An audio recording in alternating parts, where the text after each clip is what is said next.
तो अगर आप लोग भी इंजीनियर बनना चाहते हैं, बहुत तगड़ी सैलरी पैकेज पे काम करना चाहते हैं, एकदम बढ़िया से कोडिंग वोडिंग करना चाहते हैं, तो आप लोगों को इस एग्ज़ाम के बारे में ध्यान रखने की बहुत ज़्यादा ज़रूरत है, जिसका नाम है जेईई यानी जॉइंट एंट्रेंस एग्जामिनेशंस। एक्चुअली में जेईई क्या करता है, आपका एडमिशन ऐसे रेप्यूटेड या बड़े बड़े गवर्नमेंट कॉलेजेस में करा देता है जिनसे निकलने के बाद, जिनसे आप बीटेक करते हैं, तो जिनसे निकलने के बाद आपके हाथ में बहुत डिसेंट अमाउंट ऑफ पैकेज होता है, राइट।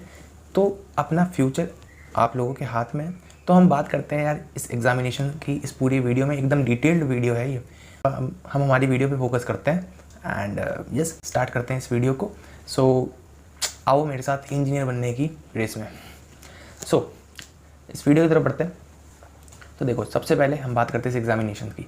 आपको फिर बता देता हूँ, जेईई यानी जॉइंट एंट्रेंस एग्ज़ाम एक ऐसा एग्जामिनेशन है जो गवर्नमेंट बॉडी कंडक्ट करती है, जिसका नाम है एनटीए, जो बच्चों का admission IITs, NITs, triple ITs and other बढ़िया प्राइवेट कॉलेजेस में स्पेशली गवर्नमेंट कॉलेज में करा देती है। तो आइए जेईई के बारे में पढ़ते हैं। जैसा कि हमने देखा कि यार ये एक एंट्रेंस एग्जामिनेशन है जो वेरियस कॉलेजेस ऑफ इंडिया में एडमिशन कराता है, स्पेशली गवर्नमेंट कॉलेजेस में। एंड मेनली ये 2 एग्जामिनेशन लगते हैं एक साल में, that is JEE Mains and JEE Advance. तो भैया इनसे होता क्या है वो भी मैंने बताया था कि आपका एडमिशन हमारे कंट्री में 23 आईआईटीज़ है as of now and 31 NITs है एंड 25 ट्रिपल आईटीज़ है, जिनमें ये आपका एडमिशन जिनमें एडमिशन के लिए ये एक तरीके का ज़रिया है इनमें एडमिशन के लिए।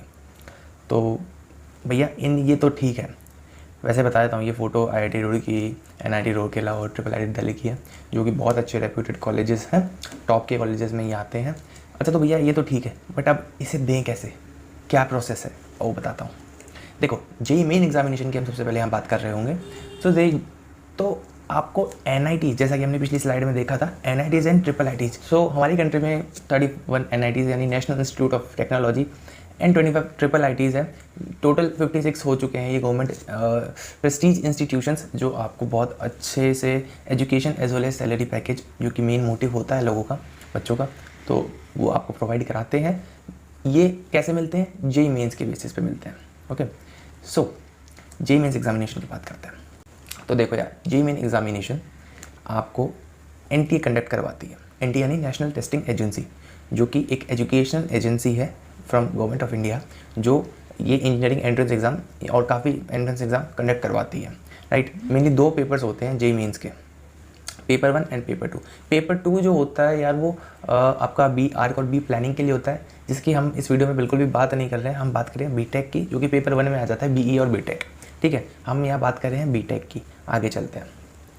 तो पेपर 1 यानी बीटेक में जनरली क्या होता है, 2 अटैम्प्ट होता है। एक साल में आप 2 बार जेईई मेंस लिख सकते हैं। अब यार इसमें जनरली 2 एग्ज़ाम्स एक साल में 2 अटैम्प्ट्स होते हैं, बट अगर हम कोविड के पहले और बाद की सिचुएशंस की बात करें तो काफ़ी इसमें चेंजेस आए हैं। जैसे कि 2020 से पहले, यानी 2020 में जब कोविड आया था मेनली इंडिया में, तो 2020 से पहले 2 अटैम्प्ट्स हुआ करते थे जेईई मेंस के। 2020 के बाद यानी 2020 में 3 अटैम्प्ट हुए due to some critical situations of corona virus. 2021 में आपको पता कोविड-19 पीक पे था, तो 4 अटैम्प्ट्स हुए, क्योंकि पढ़ाई में बहुत ज़्यादा तकलीफ आ रही थी एंड इतना डिजिटलाइज एजुकेशन नहीं हुई थी। सो 4 अटैम्प्ट हुए। 2021 के बाद काफ़ी चीज़ें बदली। सो 2022 में आपके सामने 2 अटैम्प्ट्स ही हुए, 2023 में भी 2 अटैम्प्ट्स हुए एंड मेनली यही माना जा रहा है कि 2024 में भी आपको जनरल 2 अटैम्प्ट्स ही मिलेंगे as of now. Okay, next चलता है। तो जेईई मेंस में आपकी जो सब्जेक्ट होती है वो होती है PCM, physics chemistry maths of 11th and 12th। ये चीज़ ध्यान रखना, 11वीं 12वीं दोनों की आपको यहाँ पे फिजिक्स केमिस्ट्री मैथ्स को एकदम बढ़िया से प्रिपेयर करना है, अगर आपको जेईई मेंस क्रैक करना है तो। आगे चलते हैं। अब इसका कुछ एलिजिबिलिटी क्राइटेरिया भी होगा भैया, बिल्कुल है। तो जेईई मेंस का एलिजिबिलिटी क्राइटेरिया है कि नो एज लिमिट, इसमें कोई एज लिमिट नहीं है। पर आपको एक चीज़ यहाँ पे ध्यान रखनी है कि अगर आप 12th क्लास में हैं तो आप 12th क्लास के साथ 12th क्लास के अगले साल और अगले से अगले साल आप 3 मौके हैं आपके पास जेईई मेंस लिखने के। कैसे भैया, एक बार फिर अच्छे से समझा दो। बिल्कुल देखो अब स्क्रीन पे, जेईई मेंस मान लीजिए अगर आपने 2022 में आप 12th क्लास में हैं तो आप 2022 में जेईई मेंस दे सकते हैं। यानी 2022 में आप अगर 12th क्लास का बोर्ड एग्जामिनेशन दे रहे हैं तो आप 2022 में जेईई मेंस लिख सकते हैं।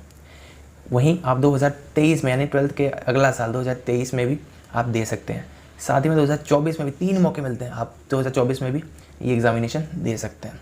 तो अगर आप आपने 12th बोर्ड 2022 में दिए थे तो अगले साल आपके पास फिर मौका है जेई मीन्स लिखने का, ओके, यानी एग्ज़ाम देने का। नेक्स्ट चलते हैं। आई होप आपको इतना समझ आया होगा यार।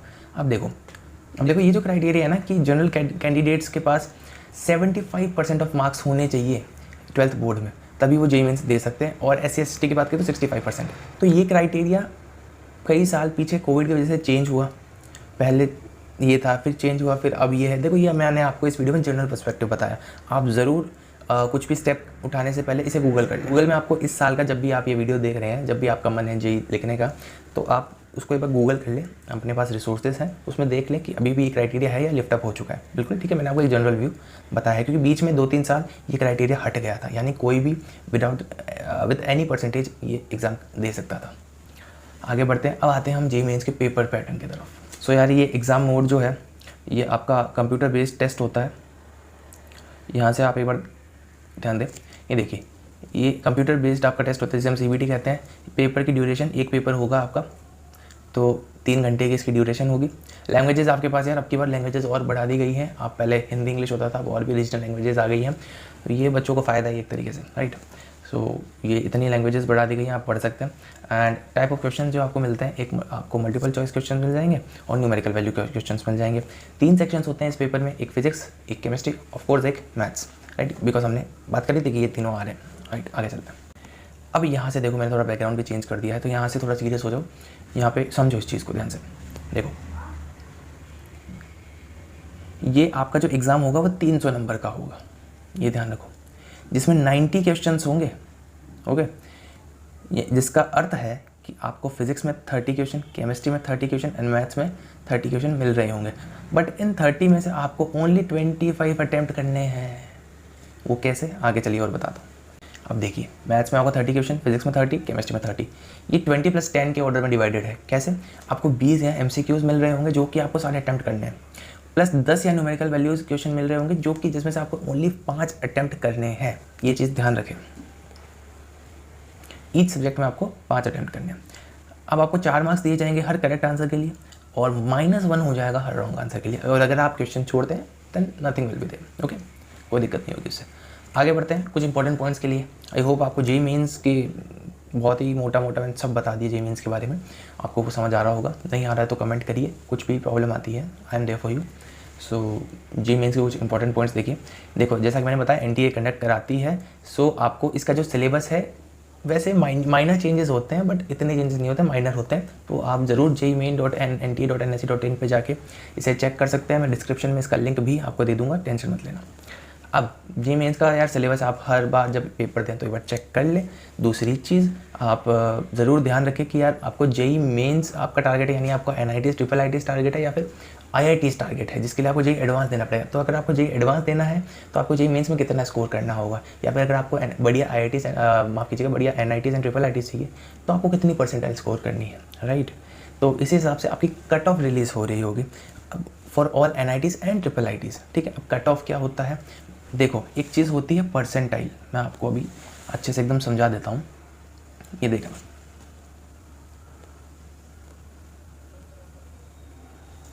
तो एक चीज़ होती है परसेंटाइल। अब जैसा कि मैंने बताया 300 नंबर का आपका ये पेपर है, ठीक है, राइटिंग पे मत जाना, ये थोड़ा प्रॉब्लम आ रही।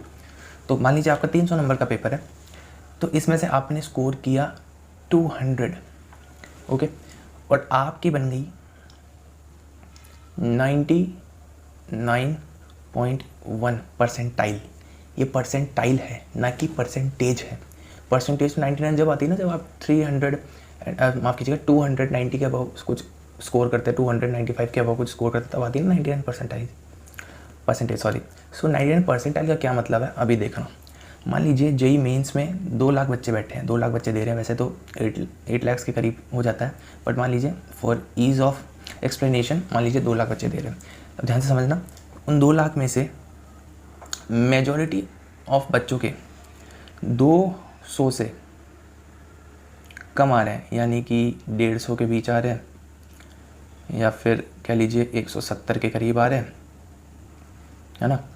तो यानी 99% बच्चे आपसे नीचे हैं, यानी 99 परसेंटाइल आपकी आ रही है, अगर आपके उसमें ही 200 आ रहे हैं तो। समझे कि अगर 200 बच्चे हैं उनमें से 99% बच्चों के आपसे कम नंबर आ रहे हैं, यानी आप 99% बच्चों से ऊपर है, तो वो हो गई परसेंटाइल, यानी आपकी है 99 परसेंटाइल। अगर 300 में से आपके नंबर, हाइपोथेटिकल सिचुएशन लेते हैं, आपके 5 नंबर आ रहे हैं, वैसे हो सकता है 300 में से आपके मान लीजिए 5 नंबर आ रहे हैं, बट बाकी मेजॉरिटी ऑफ द लोगों के 300 में से सिर्फ 4 ही नंबर आ रहे हैं, तो आपकी परसेंटाइल फिर 99 के करीब हो जाएगी। यानी यहाँ पे रैंक देखी जाती है। ओके, यहाँ पे रैंक देखी जाती है, तो उस चीज़ को ध्यान में रखें। ये एक कॉम्पिटिटिव एग्ज़ाम है, ये एक स्कूल लेवल का या बोर्ड एग्जामिनेशन नहीं है जिसमें आपकी परफॉर्मेंस के ऊपर आपको परसेंटेज दिए जाएंगे। यहाँ पे परसेंटाइल दी जाती है। आई होप आपको ये चीज़ क्लियर होगी एकदम, है ना। ओके, आगे बढ़े, चलिए।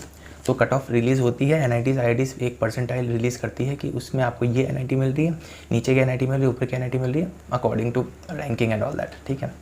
वो आप एग्ज़ाम देंगे तो धीरे धीरे सीखेंगे।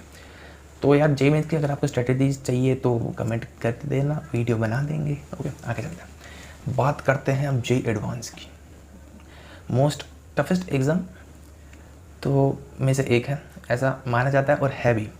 तो JEE एडवांस आप क्यों दे रहे हैं यार, ये देख लीजिए 23 NITs जो एज ऑफ नाउ अभी इंडिया में है, उनमें जाने के लिए most prestigious college of India technical universities में बात करें सो वो IITs होती हैं, राइट। सो उनमें एडमिशन के लिए आपको JEE एडवांस क्रैक करना होगा। अब आगे चलते हैं। JEE एडवांस जो है वो साल में एक ही बार हो रहा होता है। कब होता है? वो JEE मेंस के बाद होता है, बट उसके लिए ऐसा नहीं आप सीधे जाके JEE एडवांस में बैठ जाओ, आपको उसके लिए JEE मेंस में बैठना पड़ेगा। JEE मेंस में टॉप 2.5 लाख बच्चों में आना पड़ेगा। अगर आप JEE मेंस में टॉप 2.5 लाख बच्चों में आते हैं तभी आप JEE एडवांस दे सकते हैं। अभी क्रैक करने की तो उन्हें बात ही नहीं करी, तभी आप JEE एडवांस दे सकते हैं। आगे चलते हैं। अब हर साल क्या होता है, डिफरेंट IITs ही JEE एडवांस का पेपर बनाती है, क्योंकि आप एडमिशन यार मोस्ट प्रेस्टीजियस IITs कॉलेजेस में ले रहे हैं, तो वो ही पेपर बनाती है JEE एडवांस का। JEE मेंस का NTA सेट करती है, बट JEE एडवांस का IIT हर डिफरेंट IITs को एवरी ईयर मौका मिलता है। जैसे आपकी बार गुवाहाटी IIT गुवाहाटी को मौका मिला था 2023 में। अब इसके बारे में डिटेल में अगर आपको जानना आपकी बार कौन बनाने वाला पेपर, तो आप रिसर्च कर सकते हैं गूगल पे।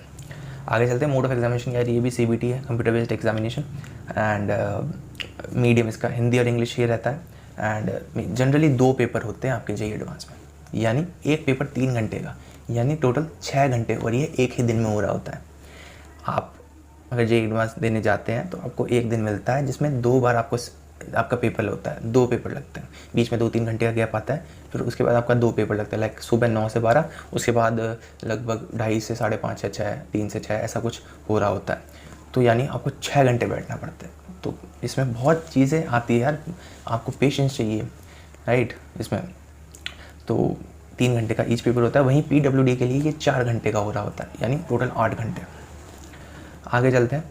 सो 2 पेपर लगते हैं, पेपर 1 पेपर 2 मैंने बताया, फिजिक्स केमिस्ट्री मैथमेटिक्स, ये तीनों आ रहे होते हैं दोनों पेपर में, वो भी 11th एंड 12th के। सो अब आगे इस पेपर पैटर्न की तरफ चलते हैं, ध्यान से समझना। देखो JEE एडवांस का कोई पेपर पैटर्न नहीं है, इसका कोई ट्रेंड नहीं है कि हमेशा जनरल यही चीज़ आ रही होती है, ये नहीं आ रही होती है, ये सिर्फ एक ओवरव्यू है। आपको 54 लगभग क्वेश्चंस इसमें मिल रहे होते हैं एक पेपर में, जिसमें 18 फिजिक्स, 18 केमिस्ट्री एंड 18 मैथमेटिक्स से आ रहे होते हैं, राइट। आगे चलते हैं। ये क्वेश्चन 3 सेक्शन में डिवाइडेड होता है। पहला MCQs, आप समझते हैं MCQs कैसे कहते हैं। दूसरा MSQs यानी मल्टीपल सेलेक्ट क्वेश्चन, जिसमें एक से ज़्यादा ऑप्शन भी सही हो सकता है। 6 क्वेश्चन ये मिलते हैं, 6 क्वेश्चन MCQs के मिलते हैं, एंड 6 क्वेश्चन न्यूमेरिकल वैल्यू के मिलते हैं, यानी 18 क्वेश्चन हर एक सब्जेक्ट में होते हैं, है ना। इस तरीके से वो डिवाइडेड होते हैं, और ये चेंज वापस बता रहा हो सकते हैं। JEE एडवांस का पेपर पैटर्न कभी भी चेंज हो सकता है। आगे चलते हैं। सो सबसे पहले सेक्शन की बात करते हैं MCQs। So multiple choice question, जिसमें आपको करेक्ट आंसर के लिए +3 मिलता है, रॉन्ग आंसर के लिए -1 मिलता है। आगे चलते हैं। अब बात करते हैं सबसे important section, that is MSQs। Important क्यों है? क्योंकि एक तरीके का स्कोरिंग भी है, बट इसमें आपके मार्क्स भी जा सकते हैं -2। कैसे, अभी बताता हूँ। देखो, इसमें आपके सारे ऑप्शन भी सही हो सकते हैं और एक ऑप्शन भी सही हो सकता है, वो पेपर जो सेट कर रहा है उसकी इच्छा है। सो अगर आपने सारे ऑप्शन सही करेक्ट टिक करे यानी चूज़ करे तो आपको +3 मिल रहे होंगे। पार्शियली करेक्ट आंसर चूज़ करा तो आपको पार्शियल नंबर मिल रहे होंगे, इसके बारे में अभी हम बात करने वाले हैं। और अगर एक भी गलत कर दिया, मान लीजिए आपने 2 ऑप्शन सही टिक कर दिया और एक गलत कर दिया, तो आपके -2 डायरेक्टली हो जाएंगे, है ना। इससे बड़े तो आप आंसर छोड़ सकते हैं, क्वेश्चन छोड़ सकते हैं, तो आपका कुछ भी नेगेटिव मार्किंग नहीं होगी। अब समझते हैं इस पार्शियली करेक्ट वाले चीज़ को। देखना, मान लीजिए एक क्वेश्चन है, उसके चारों ऑप्शन करेक्ट है और आपने चारों ही सेलेक्ट कर दिए तो आपको +4 मिल जाएंगे। अगर आपने 4 में से 3 सेलेक्ट करे +3 मिल जाएगा, 4 में से 2 सेलेक्ट करे +2 मिल जाएगा। और मान लीजिए 3 ऑप्शन करेक्ट है और एक गलत आपने सेलेक्ट कर लिया तो आपका -2 हो जाएगी। आई होप आप समझ रहे होंगे इस चीज़ को, है ना। बहुत ट्रिकी चीज़ है बट आसान है यार, समझ रहे होंगे। चलिए आगे चलते हैं। Section 3 numerical value. अब इसमें ऐसा यार देखो, इसका कुछ क्लियर नहीं है बट करेक्ट आंसर में आपको +4 मिल रहे होंगे, इनकरेक्ट में कोई अभी तक की कोई वो नहीं है। अब इसमें नेगेटिव मार्किंग आप ज़रूर जिस ईयर में पेपर दे रहे हैं उसके बारे में रिसर्च करना गूगल पे। ओके आगे चलते हैं। तो जेई एडवांस के यार कुछ इंपॉर्टेंट पॉइंट्स देख लो। जनरली जेई के 1.5-2 महीने बाद जेई मेंस अगर आप देते हैं उसमें सेलेक्ट होते हैं तो 1.5-2 महीने का आपको समय मिलता है जेई एडवांस के लिए प्रिपरेशन के लिए। वैसे तो आपको शुरू से करनी होती है। फिर एनटीए का सिलेबस डाल देती है इस वेबसाइट पे, जो कि मैंने लिंक डिस्क्रिप्शन में दे रखा है, बाकी आप यहाँ से भी देख सकते हो। और आप ज़रूर जेई, यहाँ पे थोड़ा गलत हो गया, जेई एडवांस के सिलेबस का ध्यान रखें। इसका जेई एडवांस का जो सिलेबस है जेई मेंस के कुछ टॉपिक्स हट जाते हैं जेई एडवांस में, इस चीज़ का ध्यान रखें। सो कट ऑफ रिलीज़ करती है आईआईटी, जिसकी वजह से आप कट ऑफ आईआईटीज़ में आप ट्राई करते हैं एडमिशन के लिए, जिसके कई राउंड्स होते हैं। सो अच्छा स्कोर करना बहुत ज़्यादा कॉम्पिटिटिव एग्ज़ाम है, सो बहुत ज़्यादा ज़रूरी हो जाता है। सो हाँ, परसेंटाइल का मैंने आपको सब बताया था। सो यही चीज़ें हैं। सो आई होप आपको काफ़ी चीज़ें समझ आई होगी। और आपको कोई क्वेरी है तो आप कमेंट में ज़रूर लिख के पूछें यार, feel free to ask. And जिस हिसाब की आपको और वीडियोस चाहिए वो भी कमेंट में कर सकते हो। एंड यस, इस वीडियो में इतना ही। आई होप वीडियो पसंद आएगी। एंड ऐसी और वीडियोज़ के लिए यार चैनल को सब्सक्राइब कर दें। हम 10th का कंटेंट भी ला रहे हैं, वो भी आप देख सकते हैं। एंड या थैंक यू।